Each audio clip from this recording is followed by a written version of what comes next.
Freedom from infertility, Ayurveda से पाए मातृत्व सुख। नमस्कार, मैं हूं doctor Ruchi Bhardwaj, Ayurveda fertility expert and Ayurveda consultant.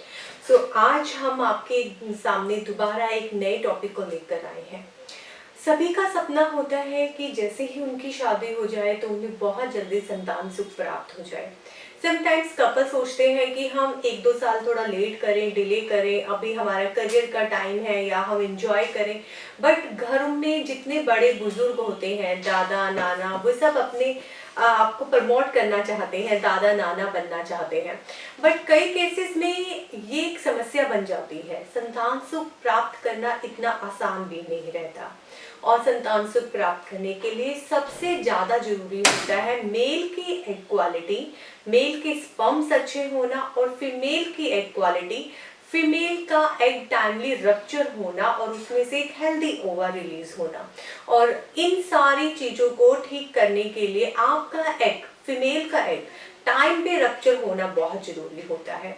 तो हाँ, उस एग को टाइमली रप्चर करने के लिए या मेल पार्टनर की एग क्वालिटी अच्छी हो, स्पर्म मॉर्फोलॉजी अच्छी हो, स्पर्म मोर्टेलिटी अच्छी हो, उस चीज को अच्छा करने के लिए कुछ डाइट बहुत जरूरी होती है।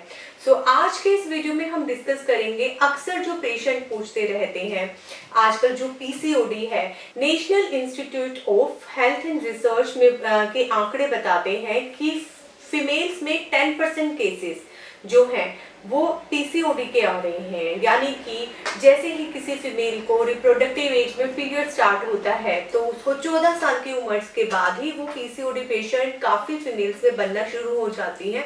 या फिर जो उनका जब बच्चा पैदा करने का टाइम आता है कंसेप्शन का, तो उन्हें पता चलता है हमारे तो एग फुल्ली डेवलप नहीं होते, मैच्योर नहीं होते या एग नहीं बनते।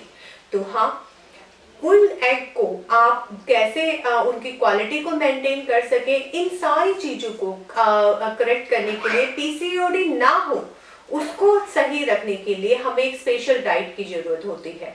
अक्सर मेरे से पेशेंट ओपीडी में पूछते हैं, मैम मेरी बेटी को अभी पीरियड स्टार्ट हुआ है, मैं उसको देख रही हूँ पीसीओडी है, उसको सुन रही हूँ पीसीओडी है, प्लीज कुछ ऐसा बताओ जिससे मेरी बच्ची को पीसीओडी हो ही ना। या फिर फीमेल्स अपने फ्यूचर को लेके, जो भी यंग फीमेल होती हैं, जब शादी करने वाली होती है तो वे सोचते हैं मैम एक बार स्कैन कर लो या इन फ्यूचर पीसीओडी ना हो जाए। जैसे ही फीमेल वेट गेन करना शुरू करती हैं तो वो इसी चीज को लेके कॉन्शियस होती है कहीं मुझे भी पीसीओडी तो नहीं, क्योंकि पीसीओडी आजकल एक आम और गंभीर समस्या बन चुका है। और इनफर्टिलिटी में हम देख रहे हैं कि 30% केसेस हम कह सकते हैं कि पीसीओडी की वजह से ही है। एग का टाइमली रप्चर ना होना या फिर एग का जरूरत से ज्यादा साइज में डेवलप हो जाना। अब बात करते हैं कि मैम ऐसी क्या डाइट लें कि जिससे पीसीओडी ना हो। सबसे पहले जानते हैं पीसीओडी क्या होता है। हम फीमेल्स के दोनों ओवरीज में जो जेनिटल ट्रैक्ट होता है, इसके दोनों तरफ ओवरीज होते हैं। इन दोनों ओवरीज से एग रिलीज होता है जो कि टाइम पे फूटता है, 18 से 22 mm के साइज पे फूटता है। और जब वो फूटता है तो उसमें से एक हेल्दी ओवा रिलीज होता है। जैसे मेल के स्पर्म होते हैं ऐसे ही फीमेल के अंडों में से ओवा निकलता है और वो ओवा ही मेल के स्पर्म उसको फ्यूज करके फर्टिलाइजेशन करते हैं। बट ये ओवा हेल्दी तभी होगा जब एग का साइज फुली डेवलप होगा। यानी कि अगर आपका एग 14 mm पे रप्चर हो रहा है या 13 mm पे या फिर 16 mm पे, तो समटाइम्स उसमें कैपेबिलिटी नहीं होती कि वो फर्टिलाइजेशन कर सके। या फिर वो 23 mm पे, 24 पे, 25 पे भी हो रहा है तो भी उसमें इतनी कैपेबिलिटी नहीं होती कि वो फटाफट फ्यूज हो जाए और फर्टिलाइजेशन में पार्टिसिपेट करे। तो उसके लिए इसका 18 से 22 mm during this size he rupture होना बहुत जरूरी होता है। वही एक हेल्दी और मैच्योर एग माना जाता है और माना जाता है उसी में से एक हेल्दी ओवा रिलीज होता है। तो हाँ, ये मेरे प्रैक्टिकल प्रैक्टिस में मैंने देखा कि जो ओवा इसी साइज पे रिलीज होता है वो 100% प्रेगनेंसी देता है।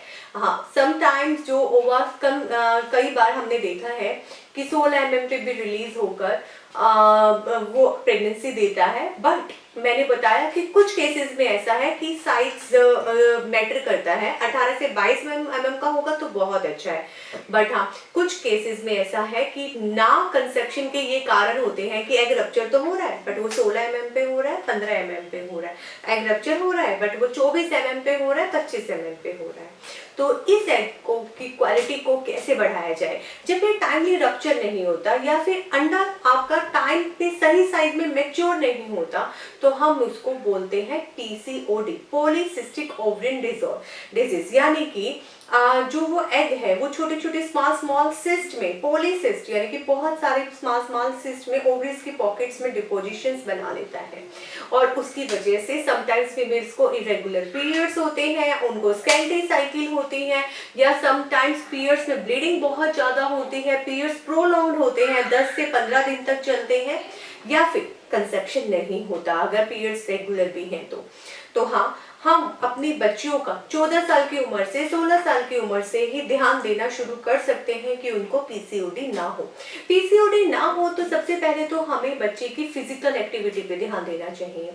कहीं बच्चा की फिजिकल एक्टिविटी ड्यूरिंग स्टडी या स्टडी के बर्डन की वजह से कम तो नहीं, देन मेक श्योर कि आपका बच्चा एटलीस्ट रनिंग कर ले half an hour, that is sufficient for that.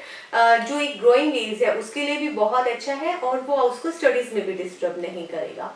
Second, कहीं आपका बच्चा कॉन्स्टिपेटेड तो नहीं, जो बॉडी में पित्त लेवल एग्रीवेट होता है कॉन्स्टिपेशन की वजह से, तो वो भी चैनल्स को ब्लॉक करता है। कफ दोष के साथ मिलकर वो हमारा मेटाबॉलिज्म स्लो करता है, धीरे धीरे हमारे जो हार्मोन्स हैं वो अच्छे से नहीं सुचारू रूप से चल पाते, और वो हमें PCOD पेशेंट बना देते हैं। तो अगर आपका बच्चा कॉन्स्टिपेटेड है तो आप शुरू से ही उस चीज पे ध्यान रखिए, बच्चे के कॉन्स्टिपेशन को अवॉइड मत कीजिए, उसको रिलीज करने के लिए टाइमली आयुर्वेदा अप्रोच लीजिए। थर्ड, माल न्यूट्रिशन। कहीं आपका बच्चा भी उन बच्चों में से तो नहीं जो टेंट्रम करता है कि मुझे ये सब्जी नहीं खानी, वो नहीं खानी, या वो अंडरवेट है, या फिर वो ओबेज है, एनीमिक है। तो इन सारी चीजों को आप ऑब्जर्व करके टाइमली उसकी न्यूट्रिशन वैल्यू पे ध्यान दीजिए, जिससे वो फ्यूचर में PCOD पेशेंट ना बने। फोर्थ आता है बच्चे का स्लीपिंग पैटर्न। हम देखते हैं कि पेरेंट्स वर्किंग है, MNC जॉब में है, तो घर में खाना बाहर से ज्यादा आ रहा है, या फिर बच्चा रात को 12 बजे सो रहा है, सुबह स्कूल जाने के लिए 6 बजे उठ रहा है। जिस एज में उसे कम से कम 10 घंटे का स्लीप चाहिए, 9 घंटे का स्लीप चाहिए, वो सिर्फ 6 घंटे सो पा रहा है। तो हाँ, अगर वो कम सोएगा, उसका स्लीपिंग पैटर्न कंप्लीट नहीं होगा, तो नो डाउट उसकी ओवरी स्टिमुलेशन कम हो जाएगी, उसके हार्मोन्स भी काम नहीं करेंगे, और मेटाबॉलिज्म भी स्लो डाउन हो जाएगा। तो बच्चे का स्लीपिंग पैटर्न को हमें करेक्ट करना है। अगर कुछ ऐसा है तो PCOD से बचने के लिए आप बच्चे का स्लीपिंग पैटर्न को रेगुलेट कीजिए।